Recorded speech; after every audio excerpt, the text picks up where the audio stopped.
Bonjour à tous, ravi de vous retrouver dans Smart Job, votre rendez-vous emploi RH. C'est tous les jours, du lundi au vendredi, débat, analyse, expertise et vos rubriques habituelles, évidemment. Bien dans son job. Aujourd'hui, on parle bien du label RSEI. Qu'est-ce que c'est? On va parler d'insertion et d'entreprises justement qui s'occupent de cette insertion avec Céline Courtois.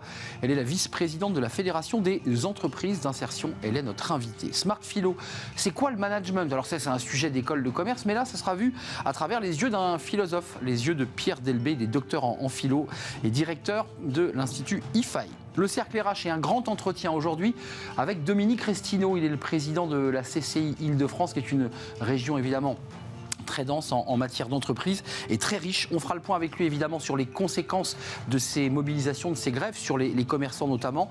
On parlera de la reprise d'emploi, on parlera de l'inflation aussi qui commence à gréver évidemment l'activité de tous ceux qui produisent. On fera le point avec lui sur ses ambitions pour cette CCI Île-de-France. C'est un grand entretien. Et puis fenêtre sur l'emploi, le conscious quieting. Alors là, c'est un nouveau terme qui arrive, une bombe à retardement. On en reparlera avec Guillaume Vital, il est président de FSC. Il est notre invité à la fin de l'émission. Voilà le programme tout de suite, c'est bien dans son job.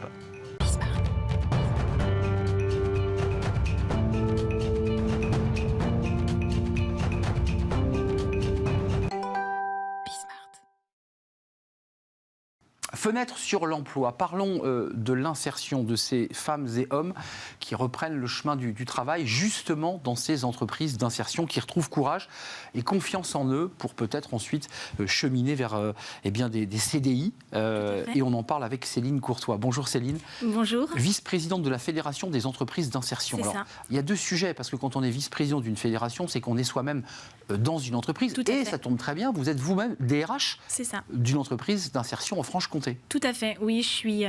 merci de me recevoir déjà. C'est un plaisir. Oui, je suis responsable des ressources humaines dans un ensemblier de structures d'insertion par l'activité économique aux portes de la frontière suisse en Franche-Comté, où nous accueillons et nous salarions près de 400 personnes par mois. Sur l'ensemble de nos structures et tout ça encadré par mes collègues, 90 salariés permanents. Voilà.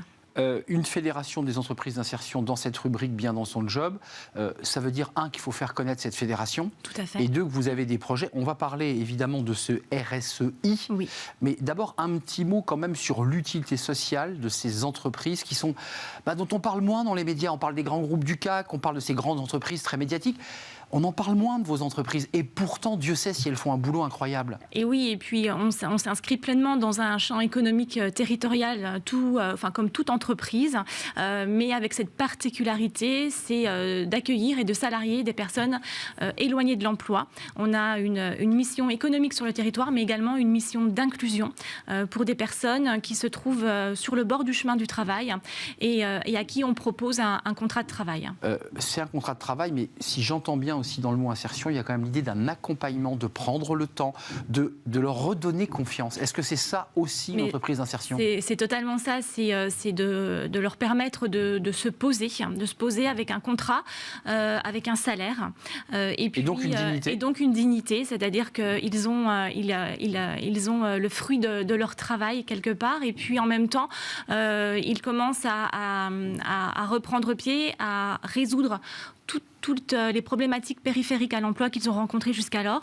On a des conseillers en insertion professionnelle qui... Sur place, sur leur poste de travail, qui, au gré de rendez-vous, leur permettent d'avancer dans la résolution de ces problématiques. Cette fédération d'entreprises d'insertion, ce sont des centaines de milliers d'emplois, oui, tout à fait. Et des centaines de milliers d'entreprises qui sont engagées, et vous lancez le label RSEI.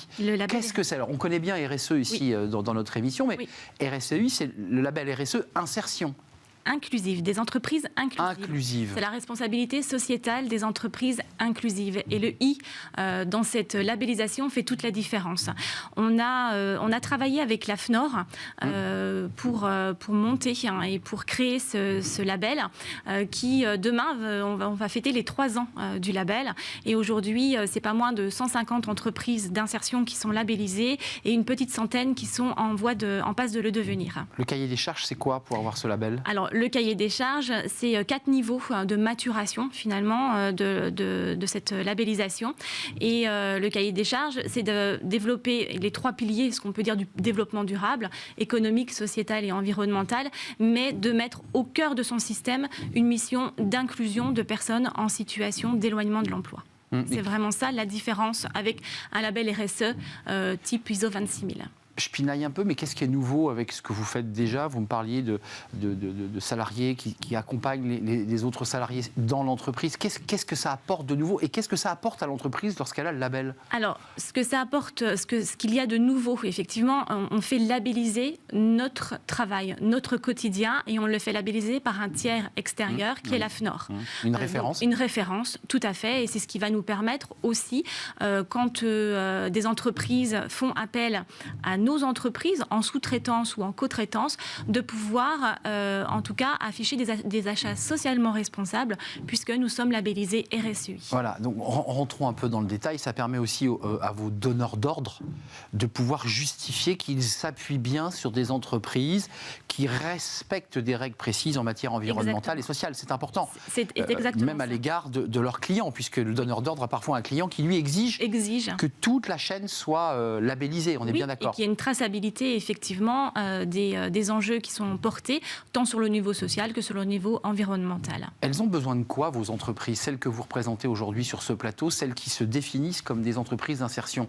Elles ont besoin de clients, elles ont besoin de donneurs d'ordre, elles ont du travail, elles n'en ont pas assez? Nos entreprises d'insertion existent parce que on met sur un équilibre le niveau social et le niveau économique.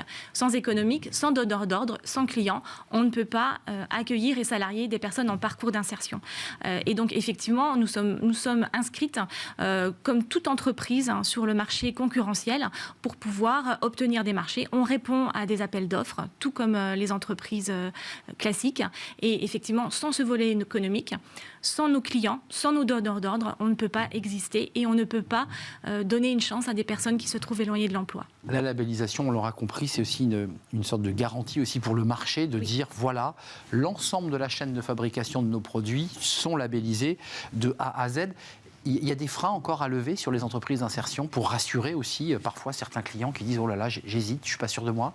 Oui, on a toujours besoin de rassurer et en même temps, on est vraiment aujourd'hui sur des process de fabrication ou alors c'est des process de service aussi qui sont totalement à qualité égale qu'une entreprise dite classique. Certaines entreprises aussi ont des certifications AFNOR type 9001, 14001, donc qui leur permettent aussi de garantir un process de fabrication ou des process de service. Merci Céline Coursois de nous avoir rendu visite. Bon retour en Franche-Comté de votre entreprise d'insertion, vice-présidente de la Fédération des entreprises d'insertion. Rappelons que vous avez déjà 133, peut-être que le chiffre a progressé depuis, entreprises labellisées au 1er janvier 2023, ce label RSEI. Merci de nous avoir rendu visite. Merci à vous de m'avoir reçu, merci. On tourne une page Smart Philo maintenant. Le management, tiens, pourquoi les philosophes s'intéressent au management? Vous allez le découvrir juste après ce jingle. Smart Philo, le management, tiens, c'est intéressant de le traiter à l'aune de la philosophie. Et justement, Pierre Delbé va nous en parler. Bonjour Pierre, ravi de vous accueillir dans cette rubrique Smart Philo, docteur en philosophie, directeur de l'IFAE. Et vous avez choisi de vous intéresser au management, alors de votre fenêtre de philosophe. Alors c'est intéressant parce que, est-ce que vous considérez, vous le philosophe, que le management est une science ? Il y a beaucoup de choses à dire à ce sujet, parce qu'effectivement, la science peut contribuer à une bonne compréhension de ce qu'est le management. Par exemple, si jamais on vous pose la question, est-ce que le brainstorming est une bonne façon de créer de nouvelles idées? Eh bien, il y a des études qui sont faites là-dessus, et ce sont des études scientifiques qui montrent qu'en réalité, le brainstorming n'est pas une bonne façon de créer de nouvelles idées et que si jamais les gens sont en individuel et utilisent l'écrit, eh bien, ils vont pouvoir avoir de meilleures idées. Livre d'Olivier Sibony qui était venu nous rendre visite il y a quelques temps et qui sort un livre relayé d'ailleurs dans les colonnes des Échos. Enfin, on voit quand même que les managers sur ce sujet considèrent, eux, à la différence d'un philosophe, que ce n'est pas une science, que tout ça se fait un peu au doigt, à l'envie, à l'énergie. Oui. Alors ça, si vous voulez, c'est un petit peu le regard des managers, des praticiens, si vous voulez. Exactement. Et les praticiens, ils ont un regard un peu défavorable sur le côté un peu intello des sciences ou même de la philosophie.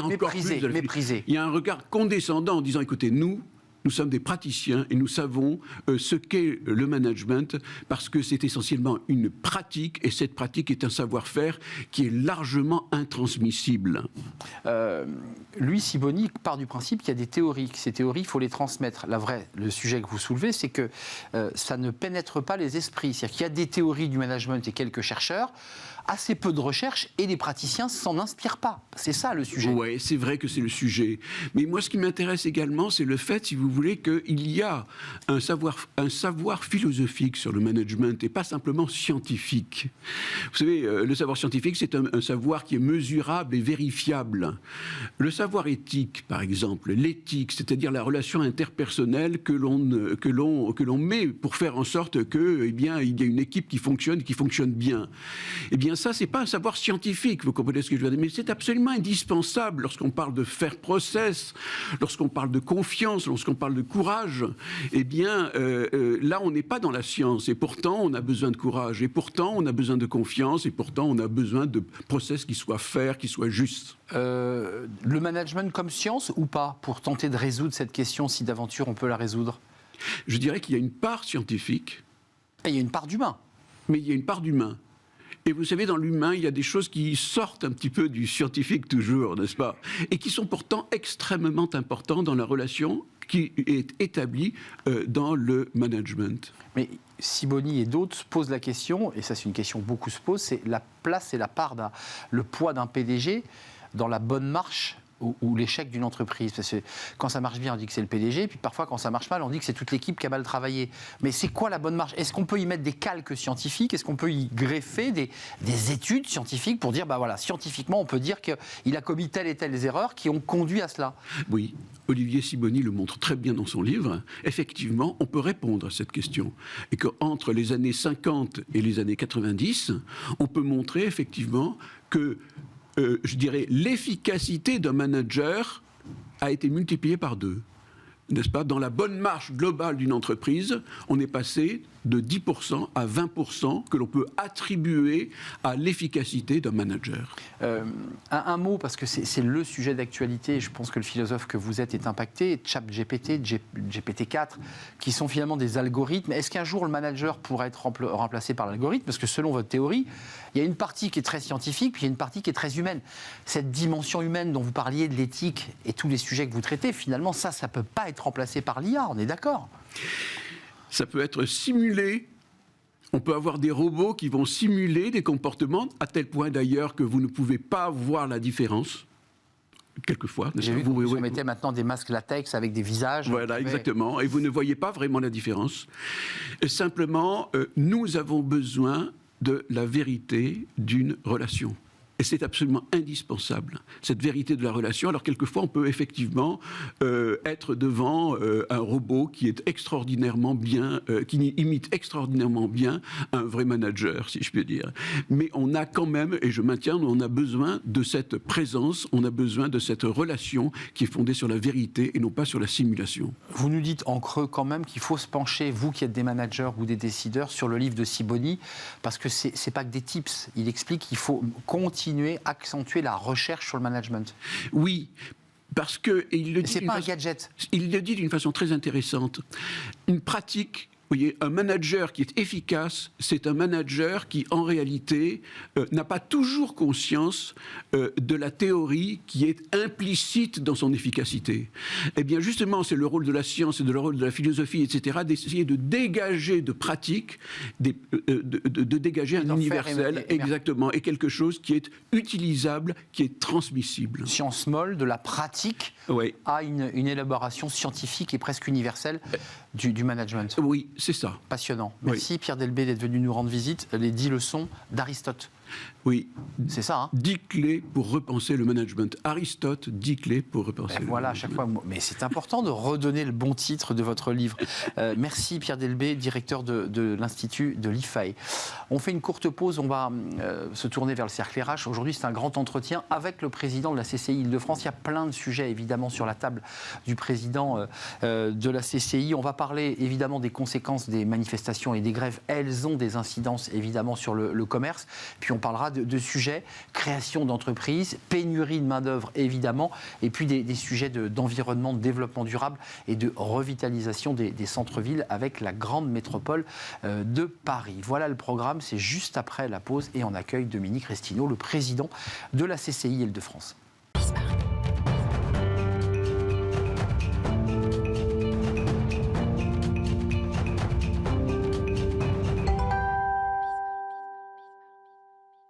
Le cercle RH et un grand entretien aujourd'hui avec le président de la CCI Île-de-France, Dominique Restineau. Bonjour Dominique. Bonjour. On est très heureux de vous accueillir. Il y a beaucoup de sujets dont on va parler et vous avez évidemment beaucoup de sujets.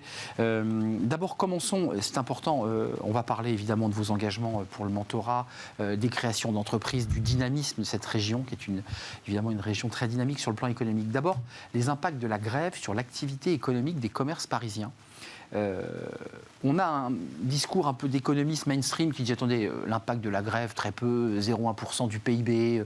Je vous vois déjà hocher la tête parce que dans la réalité de cette étude, on voit quand même que la plupart des personnes interrogées, ils observent une baisse d'au moins 30% depuis le début des grèves, une baisse de fréquentation, une baisse de chiffre d'affaires. Donc ça a un impact direct sur l'activité économique et notamment sur les commerces, Dominique Restineau. Ah ben oui. On n'entend pas toujours ça. Vous l'avez rappelé, déjà c'est l'Île-de-France, c'est 30% du PIB français, Paris qui est une place significative. Nous venons de faire une étude avec le CROCIS, qui est le centre d'études de la Chambre de commerce et d'industrie de Paris-Île-de-France, effectivement, sur à peu près 400 commerçants et restaurateurs. C'est environ 30% de baisse de chiffre d'affaires. Dû alors d'un côté aux manifestations bien sûr, mais de l'autre côté également à la problématique des grèves et notamment des grèves concernant les poubelles, quoi. 80% d'entre eux affirment que leur activité a été impactée négativement par ces dépôts. Évidemment, on se souvient de ces dépôts sauvages, qui ne sont pas sauvages d'ailleurs, des accumulations. Concrètement, qu'est-ce qu'on peut faire? Parce que là, objectivement, vous êtes dans une position de neutralité, vous dirigez la CCI Île-de-France, vous accompagnez les entreprises à l'export, au développement. Vous constatez les dégâts, en fait, là. Écoutez, vous avez raison, je ne suis pas un organisme syndical patronal, nous sommes un établissement public, on accompagne les créateurs, les développeurs d'entreprises, les chefs d'entreprise à travers des différents programmes. Il n'est pas là notre intérêt à nous de nous positionner sur ce sujet-là. Par contre, ce que je peux vous dire, parce qu'on les accompagne tout au long de leur vie, on les accompagne en permanence, et ça fait un petit moment qu'on les accompagne à la Chambre de commerce de Paris-Île-de-France et de Paris d'ailleurs, quand c'est focalisé sur Paris, ça suffit. Je l'ai déjà dit, ça suffit parce qu'ils n'en peuvent plus, quoi. Vous savez, quand vous avez passé les 5-6 dernières années, bah oui. On se demande ce qui et Gilets jaunes, parce qu'ils vous en parlent encore. Les attentats. J'ai jamais oublié les attentats. Exact. Les attentats. Les Gilets jaunes. Les grèves de transport à l'époque, déjà, en certains montent à la loi travail. Loi travail, attentat, ensuite, Gilets jaunes. Bien sûr. On a eu, bien sûr, le Covid. D'accord. Aujourd'hui, vous avez, avec la guerre en Ukraine, vous avez la problématique des coûts des matières premières, vous avez la problématique également des charges qui augmentent en fonction de l'énergie. Donc tout ça, c'est pour ça que j'ai dit il n'y a pas longtemps, ce sont des héros en réalité. Mais c'est ce que je voulais vous dire, parce que vous l'avez dit dans les colonnes du Parisien, pour citer cet article, les entrepreneurs sont des héros. On peut le prendre d'un point de vue très positif, mais là, vous le prenez en creux. Vous dites, avec tout ce qui leur arrive sur la tête, ils arrivent quand même à être résilients, à continuer à garder leurs entreprises et à se battre pour penser l'avenir. Absolument. C'est ça que vous nous dites. Oui. Et puis, vous savez, quand on prend par exemple le taux de vacances. Le taux de vacances, c'est pas partir en vacances, loin de là. Le taux de vacances des commerces et des CHR, c'est de faire en sorte que, ce sont des établissements qui sont fermés. Le taux de vacances on le voit. Voilà. Le taux de vacances en 2018 était de 11,5%, en 2022 de 12,6%. C'est plus de 22 000 commerces qui sont fermés. Donc ça, c'est un vrai problème qui commence à devenir sérieusement inquiétant. En plus, ce qu'il faut savoir, c'est que ça arrive également sur l'augmentation des procédures collectives. Alors, on est aujourd'hui sur une augmentation très forte au niveau national des ouvertures de procédures, je dis bien des ouvertures, à 49% au niveau national. Donc, procédures collectives en vue d'un dépôt de bilan. Alors, non, mais soyons...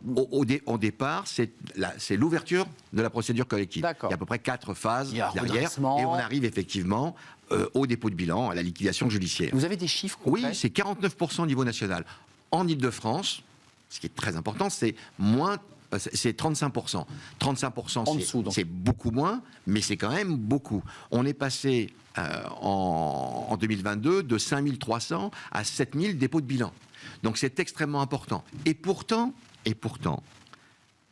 ils continuent à être résilients. Donc je pense qu'il va falloir les soutenir encore plus sérieusement. Là. Mais quand vous dites les soutenir, parce que moi j'entends le gouvernement qui dit fini le quoi qu'il en coûte, au cas par cas, et encore vraiment c'est de la dentelle, vous vous dites qu'il faut continuer à accompagner les entreprises, les commerçants, les petites PME ou pas? Parce que c'est un sujet qui est politique, attendez, là, en l'occurrence. Quand je vous dis, moi j'ai pas de parti pris public. Oui, je l'ai précisé. Par contre, en tant que chef d'entreprise, je suis citoyen, je pense que nous avons dans notre pays l'un des meilleurs systèmes de protection sociale au monde et qu'il faut tout faire pour le protéger. Je veux dire, je peux comprendre qu'il y ait des ajustements à faire, mais il faut tout faire pour le protéger parce qu'on en a besoin et que c'est assez exceptionnel dans notre pays. Vous vous souvenez, Bruno Le Maire avait parlé d'un mars rouge sur les prix 2023. Vous évoquiez ces prix. Est-ce que vous évoquez, président de la CCI, un juin rouge en matière de dépôt de bilan et de fermeture d'entreprise? Est-ce que vous craignez cela par effet ricochet pour tous les sujets que vous évoquez à cause de tout ça? Je suis un entrepreneur avant tout. Donc je suis forcément optimiste. Vous savez, il y a un baromètre Opinionway réalisé pour CCI France. En réalité, au mois de février, 63% des chefs d'entreprise de TPE, de PME considéraient avoir un champ assez positif pour les 12 mois à venir concernant leur entreprise. Donc un chef d'entreprise, c'est résilient. Un dernier mot quand même, puisqu'on va parler de sujets positifs de création d'entreprise, parce qu'au même moment, la CCI accompagne des créateurs d'entreprises et ça cartonne ici à Paris, mais aussi en Ile-de-France, pour parler des quartiers prioritaires de la ville. Entre autres. Ça, c'est important. Un mot quand même sur les restaurateurs. Oui. Nous, on parle beaucoup d'emploi dans cette émission. C'est un des secteurs les plus sinistrés. Pénurie de main-d'œuvre, difficulté de rétention des collaborateurs. Est-ce que vous dites, vous, président de la CCI et entrepreneur, il faut que le secteur se modernise, se rénove, réinvente une vraie politique RH qui n'existait pas auparavant? Oui, enfin, je pense très sincèrement que la globalité des chefs d'entreprise, restaurateurs, des CHR, café, hôtel, restaurant, sont des gens qui se posent des questions et bien évidemment s'adaptent. On s'adapte en permanence, ils s'adaptent en permanence.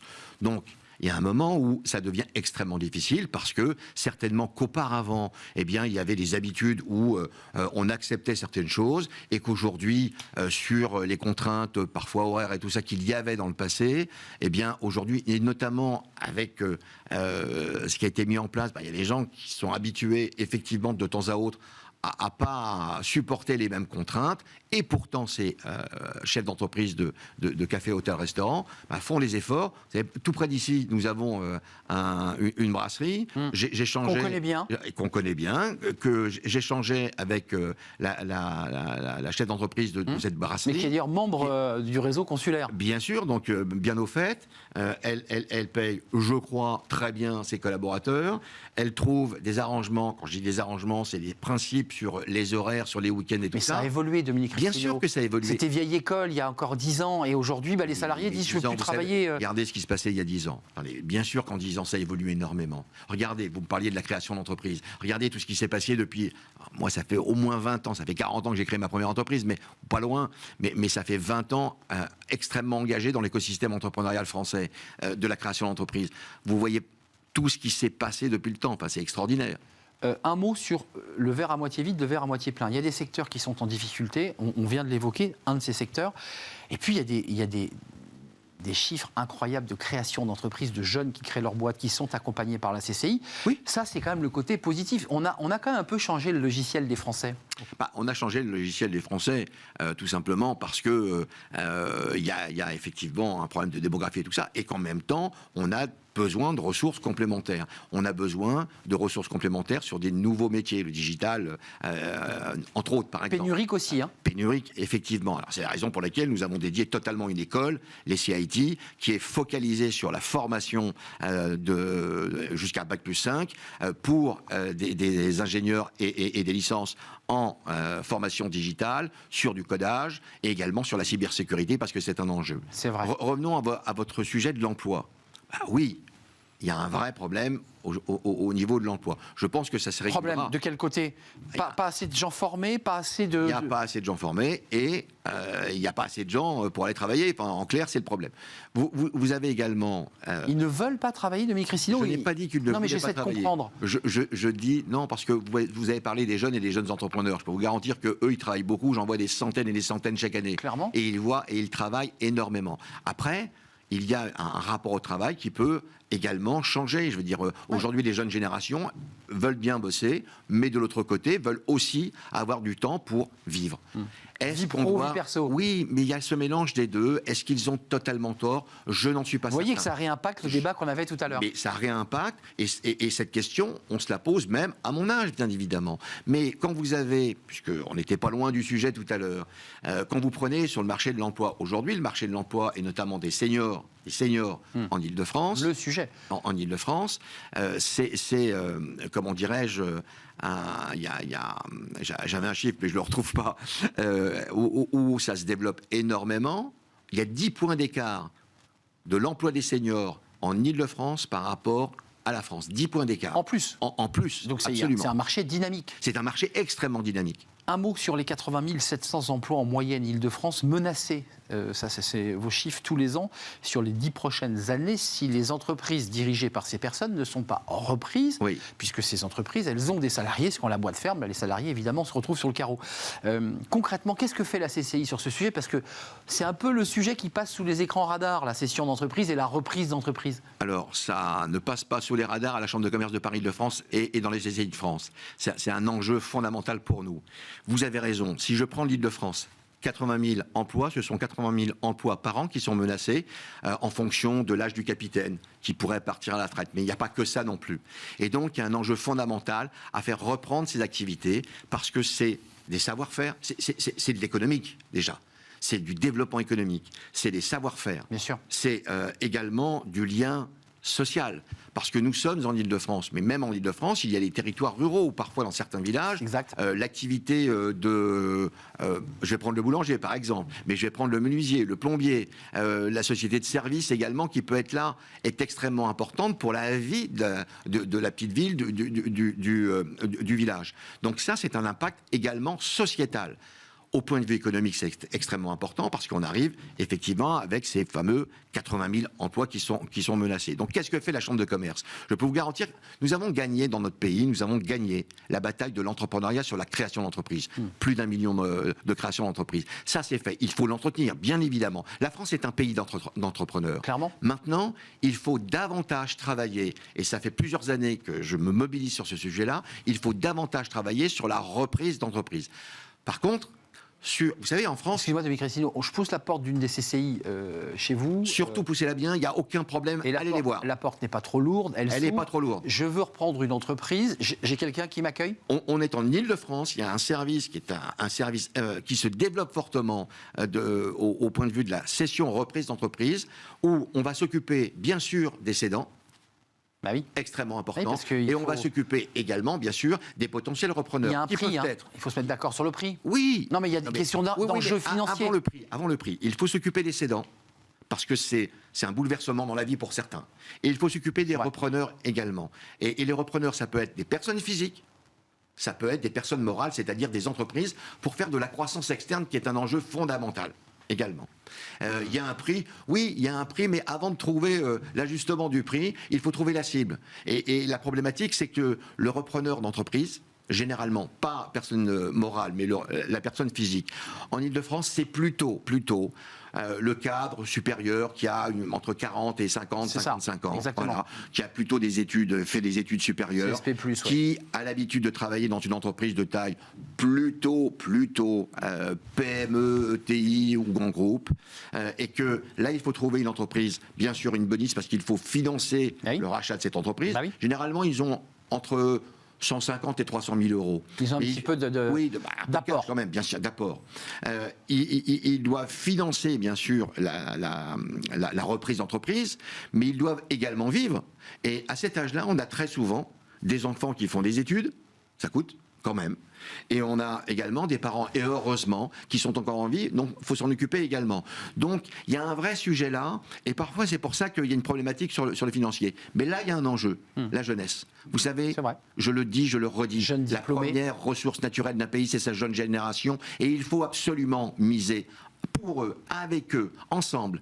Parce que cette jeune génération, elle est beaucoup plus inventive. Ouais, elle n'a pas les 300 000 euros sur son compte. Elle n'a peut-être pas les 300 000 euros. Mais vous savez, il y a, dans le marché de la reprise d'entreprise, il y a ce que j'appelle le marché caché et le marché visible. Le marché caché, c'est les entreprises de taille significative qui dépassent les plusieurs millions de valorisation ou qui sont importantes. Là, il y a un marché privé qui travaille dessus. Mais sur le marché visible, celui dont on s'occupe dans les chambres de commerce, et en tout cas en Ile-de-France, sur l'ensemble du territoire francilien, eh bien là, vous avez des petites structures, d'accord, qui ont fait vivre leur chef d'entreprise, le créateur, pendant 10, 20, 30 ans, d'accord. Mais bien sûr, lui, il a besoin, pour partir à la retraite, de valoriser ce qu'il a créé. Évidemment. Et il faut le reprendre. Et avec les jeunes, il faut miser avec les jeunes, parce que je pense que sur les petites structures, avec des bonnes formations, et c'est ce que nous faisons.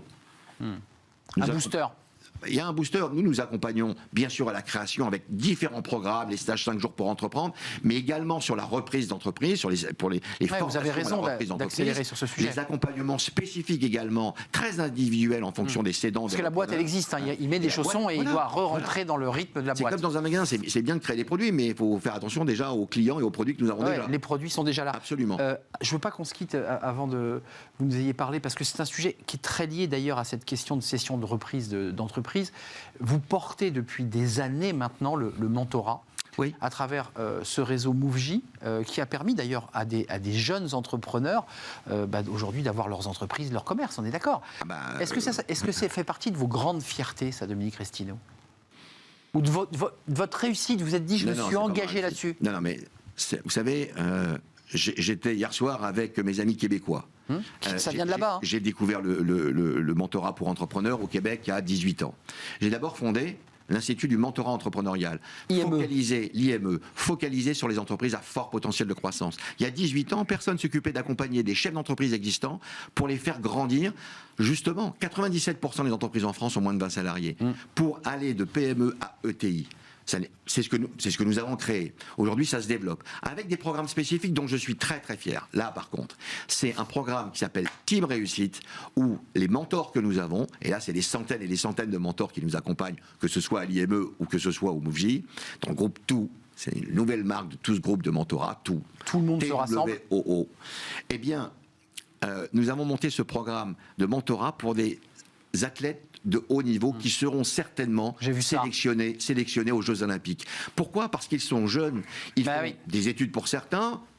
Mais ils pensent déjà à la reconversion derrière. Mais il faut penser. Évidemment. Vous savez, on parle de transmission d'entreprise. Que là, on pense avec des champions de haut niveau. Si on veut avoir plein de champions de haut niveau, il faut s'en occuper. Et s'en occuper, c'est penser, c'est anticiper avec eux pour leur reconversion. C'est anticiper la même chose pour les chefs d'entreprise, leur reconversion quand ils vont céder leur entreprise. Ça s'anticipe, c'est l'une des caractéristiques fondamentales. Futur entrepreneur et peut-être champion olympique, je leur souhaite, parce qu'il y a un très beau parterre de champions qui seront engagés dans leur compète, mais dans 5 ans, ils dirigeront peut-être une entreprise, grâce à vous d'ailleurs, vous savez, grâce à l'initiative CCI. Fin juin, début juillet, je reviendrai vous en parler, avec le grand champion de rugby, Michel Hack, nous montons une opération autour du sport, de la tech et du sport. J'ai vu ça. C'est des événements qui sont fondamentaux. Je viendrai vous en reparler si vous m'invitez. Eh bien écoutez, rendez-vous est pris, Dominique Dominique Restino. Au mois de juin, vous êtes évidemment toujours le bienvenu sur le plateau de Smart Job et sur la chaîne Bismart. Merci de nous avoir rendu visite avec la passion qui vous anime, président de la CCI Île-de-France et créateur du MoveJ. Absolument. Et l'Institut du mentorat. Faut jamais oublier l'Institut du mentorat. Voilà. On tourne une page, fenêtre sur l'emploi, c'est tout de suite avec un nouveau mot anglais, vous allez bien comprendre. C'est pas tout à fait le quiet quitting. Je vous en parle juste après.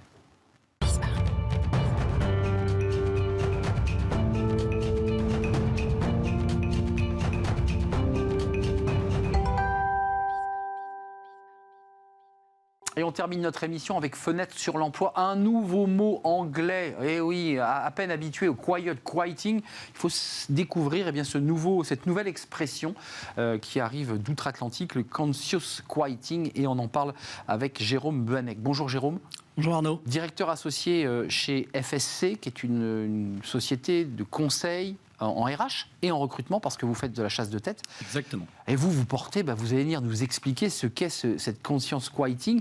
Est-ce qu'on peut considérer que cette conscious quitting, quand on la traduit, c'est le cran supérieur du quiet quitting? Si on faisait le strict minimum, on ne faisait pas plus qu'on nous demandait. Là, c'est le niveau au-dessus. Effectivement, depuis le Covid, il y a pas mal d'anglicismes qui sont apparus. Je vous confirme. On a découvert le ghosting, tout d'abord. Ça, c'était le phénomène où les candidats disparaissent au milieu des processus de recrutement.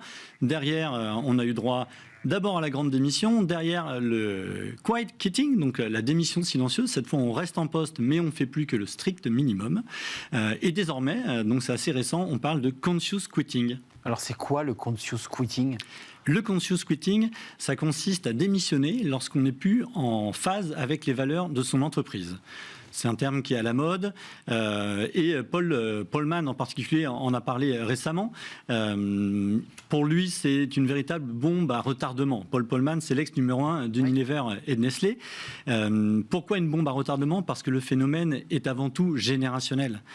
Aujourd'hui, le dernier rapport de la Banque européenne, il précise que 67% des Français de 20 à 29 ans considèrent l'impact climatique de leur futur employeur comme d'un choix primordial. Alors, ce Paul Polman dit quand même un truc très fort, parce qu'il est très libre de parole maintenant, ce Paul Polman. Oui. Il dit, c'est pas parce que vous avez donné un salaire supérieur, du télétravail et un baby-foot dans l'entrée que les salariés vont rester. Il dit, attention, bombe à retardement, il faut que les entreprises prennent à bras-le-corps cette question du sens.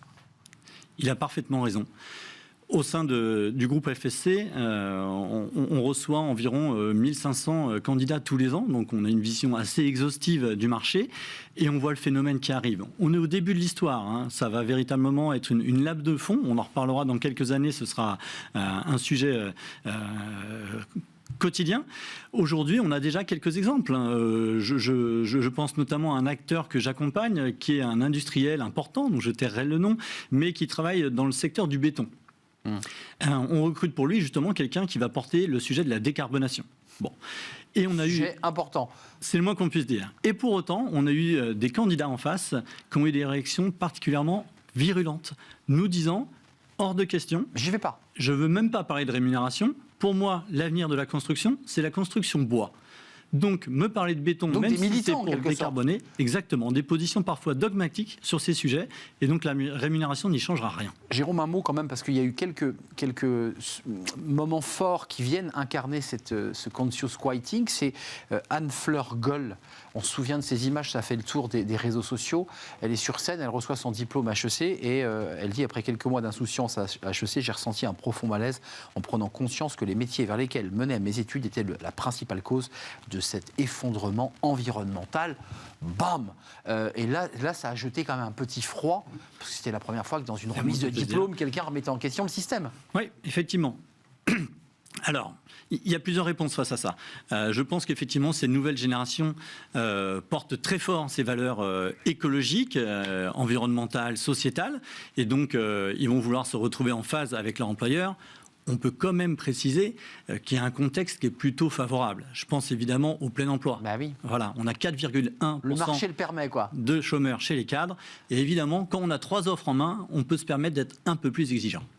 Merci Jérôme Buanec, directeur associé conseil RH et chasse de tête, avec tous ces jeunes, parce que vous recevez évidemment dans vos chasses de tête des cadres expérimentés. Cadres dirigeants. Mais aussi des jeunes qui arrivent sur le marché. Évidemment. Et qui ont un avis précis et qui ont donc cette conscious quieting. Ils peuvent démissionner pour des raisons de conscience, d'éthique environnementale. C'était un vrai plaisir de vous accueillir sur le plateau. Merci à vous. Et vous revenez quand vous le souhaitez, évidemment. Merci à vous, merci pour votre fidélité, merci pour tous vos messages, évidemment.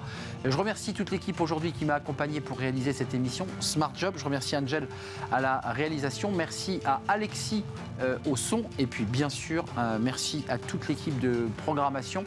Nicolas Juchat, bien entendu, et Alexis pour l'équipe de programmation. Je serai là demain et je vous dis à très bientôt. Bye bye.